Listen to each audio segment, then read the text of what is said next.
మనందరం betting apps జనాలను మోసం చేసి గట్టిగా పైసలు సంపాదిస్తుంది అనుకుంటామా? కాకపోతే ఇండియాలో ఒకటి ఉన్నది.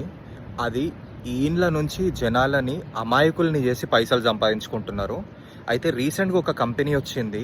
అది కొన్ని సంవత్సరాలలోనే 600 crores వాల్యుయేషన్కి వచ్చేసింది. ప్లస్ ప్రతి సంవత్సరం 10x to 12x వరకు సంపాదిస్తున్నది.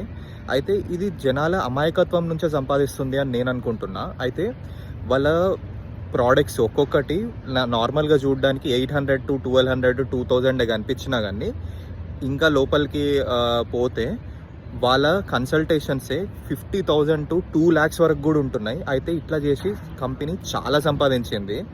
అయితే నేనేం మాట్లాడుతున్నానంటే ఆస్ట్రాలజీ గురించి. సో జనాలని అమాయకులను చేసి నాకు ఆస్ట్రాలజీ వాళ్ళు సంపాదిస్తున్నారని ఎప్పటి నుంచో అనిపిస్తుంది. కాకపోతే రీసెంట్గా ఈ కంపెనీ వచ్చి అది ప్రూవ్ చేసింది అని అనిపించింది. అయితే మీకు ఇట్లనే అనిపిస్తుందా, లేదంటే మీరు ఎప్పుడైనా ఎక్స్పీరియన్స్ చేసినారా? నాకు కింద కమెంట్లో ఒకసారి మెన్షన్ చేయండి. ఎందుకంటే ఇది వేరే వాళ్ళకి కూడా అర్థం కావాలా.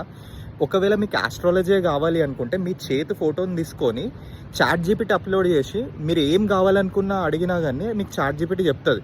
కుదిరితే ఈ రీల్ని వీలైనంత మందికి షేర్ చేయండి. ఎందుకంటే వాళ్ళకు కూడా అర్థం కావాలా. ఒకవేళ వాళ్ళని మోసం చేసి వేరే వాళ్ళు పైసలు సంపాదిస్తున్నారా, లేదంటే నమ్మకం ఉంటే మంచిదే. కానీ మన దేశంలో లాజిక్లతో పని లేదు, అందరికీ మ్యాజికే కావాలా.